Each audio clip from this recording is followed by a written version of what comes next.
द्वारकाधीश भगवान की जय, कृष्णचंद्र भगवान की जय हो।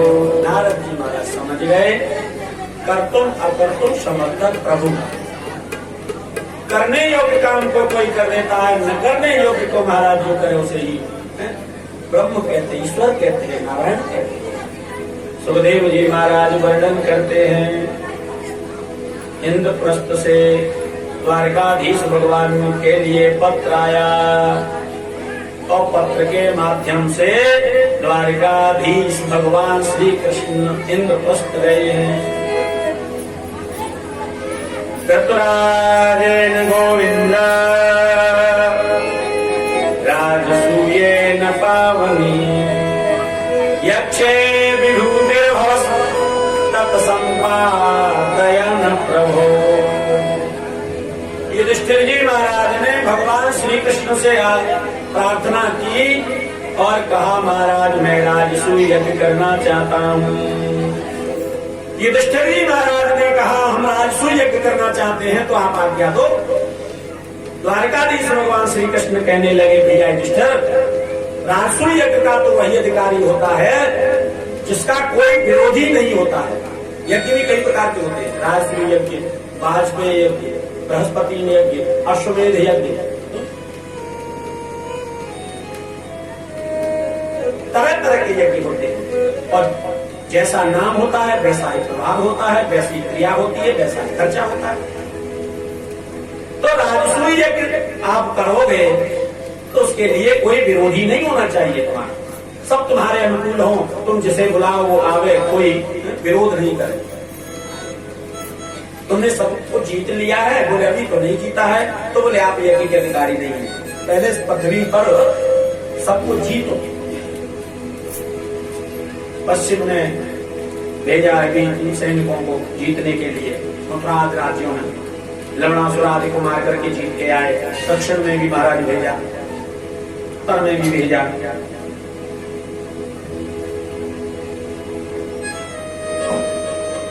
एक राजा रह गया। युधिष्ठिर जी महाराज को पता नहीं, उन्होंने कहा अब तो हम राजसूय यज्ञ कर सकते हैं।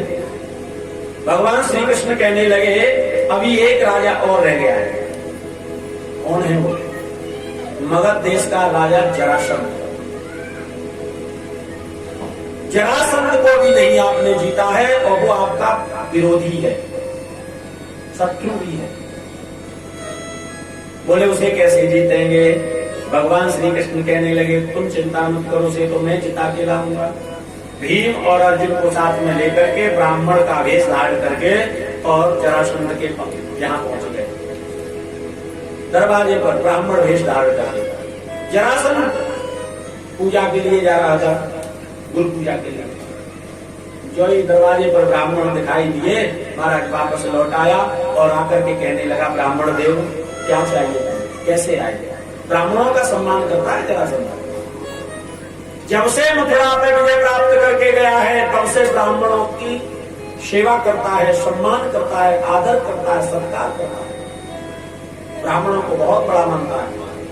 इसीलिए यहाँ ब्राह्मणों को देख करके हाथ जोड़ के पूछने लगा क्या चाहिए राम को? भगवान श्री कृष्ण कहने लगे हमारी मन इच्छा से देगा? बोले हाँ, हमारी इच्छा से यदि देना चाहता है तो हमें युद्ध दे दे। युद्धम नो देहि राजेन्द्र द्वंद्व से यदि मन्यसे युद्धार्थिनो वयं प्राप्ता राजन्यानान्नकांक्षिणा। हमें युद्ध दे दे यदि हमारी इच्छा से दे रहा है। जो ही सुना जरासंध माथा टुनक गया एकदम। तो ब्राह्मण नहीं हो सकते हो, युद्ध मांग रहे हो। ब्राह्मण तो कभी युद्ध चाहता ही नहीं है, कौन हो तुम? भगवान द्वारकाधीश कहने लगे तूने सही पहचाना है, हम ब्राह्मण नहीं है कर्म से, केवल स्वरूप से। असौ वृकोदर पार्थस्तवहातार युनो ययम अनिलोय मातुरेयम मा कृष्णम जानीहि तेरिपुम। असौ वृकोदर ये भीम है जिसके उदर में वृक नाम की अग्नि है। तस्य भ्राता जुनो ययम, और ये इधर जो है ना ये मेरा छोटा भाई अर्जुन है। और मैं द्वारकाधीश अनयोर मातुले अम्मा कृष्णम जानी तेरे तुम। हम मामा फूफी के भाई हैं, तुम्हारे पुराने शत्रु द्वारकाधीश श्री कृष्ण है। जरासंध ने जो ही सुना हंसने लग गया। ओ तू है रणछोड़, कायर, युद्ध से पीठ दिखाने वाला, तुझसे तो मैं कभी युद्ध कर नहीं सकता क्योंकि तू तो कायर है और कायरों से मैं युद्ध करता नहीं। अर्जुनो न भवे योद्धा भीमस्तुल्य बलो मम। भीम, अर्जुन मेरे समान योद्धा नहीं है, हाँ भीम मेरे समान बलवान है, मैं भीम से युद्ध कर सकता हूँ। भीमस्तुल्य बलो मम, भीम मेरे समान बलवान है। भीम, दुर्योधन, कीचक और जरासंध, ये चारों एक ही अखाड़े के पहलवान हैं। एक ही अखाड़े, एक ही समय एक साथ इन्होंने मल्ल युद्ध की शिक्षा दी और मल्ल युद्ध सीख करके भगवान शंकर के पास में गए आशीर्वाद लेने। भगवान शंकर ने आशीर्वाद दिया और आशीर्वाद लेकर के नीचे आ गए और नीचे आकर के चारों विचार करने लग गए। हमने शंकर भगवान से ये तो पूछा ही नहीं कि हमारी मृत्यु कैसे होगी। विचार करने लगे तो चलो फिर पूछ लेते हैं। ठीक है चलो, तीनों पहलवान राजी हो गए, लेकिन भीम ने कहा भैया तुम तीनों जाके पूछे आओ। भीम थोड़े आलसी स्वभाव के, अब कौन जाए चल करके, तो मैं यही बैठा हूं, तुम्हारी प्रतीक्षा कर रहा हूं, तुम तीनों पूछे आओ, मेरी भी पूछ ले। तीनों महाराज गए और जाकर के पहुंचते हैं तो भोले बाबा मिले नहीं, केवल पार्वती मैया बैठी। प्रणाम किया, मैया बाबा कहाँ है? बोले बाबा तो चले गए। बोले हम अभी अभी आए तब तो यही मिले थे। बोले हाँ हाँ तुम जब चले गए तो वो भी चले गए। क्यों, क्या पूछना है? बोले हम आशीर्वाद तो ले गए थे लेकिन ये नहीं पूछ पाए कि हमारी मृत्यु कैसे होगी। ऐसा कहना चाहते थे लेकिन मुंह से निकल गया कि हमारी मृत्यु किसके द्वारा होगी। पार्वती मैया ने कहा तुम आए तो चार थे, अब एक कहाँ है? बोले वो एक नीचे है। बोले जो नीचे बैठा है ना उसी के हाथ से तुम तीनों की मृत्यु हो। भीम ने ही कीचक को मारा, भीम ने ही दुर्योधन को मारा और भीम के हाथ से ही आज जरासंध की गोविंदाय नमो नमो।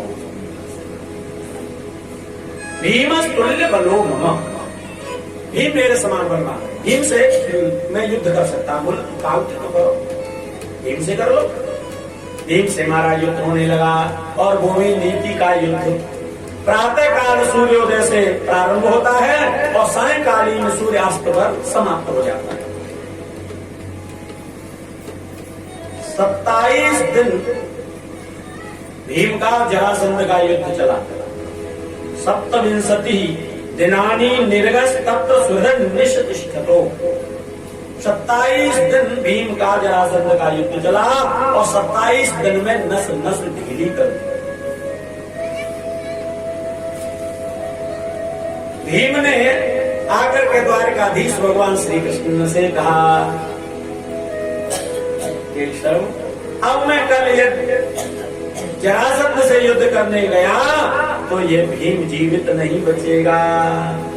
पांडव 5 हैं, अब कल से 4 गिनना शुरू कर देंगे। क्यों? बोले जरासंध मुझे मार देगा, मेरी नस नस ढीली हो गई। भगवान श्री कृष्ण कहने लगे भीम दादा तुम तो कहते थे कि मेरे समान कोई बलवान नहीं है। मैंने जिस हाथी को उठा करके आकाश में फेंक दिया वो आकाश में मंडराता रहा, नीचे नहीं आया। भीम समझ गए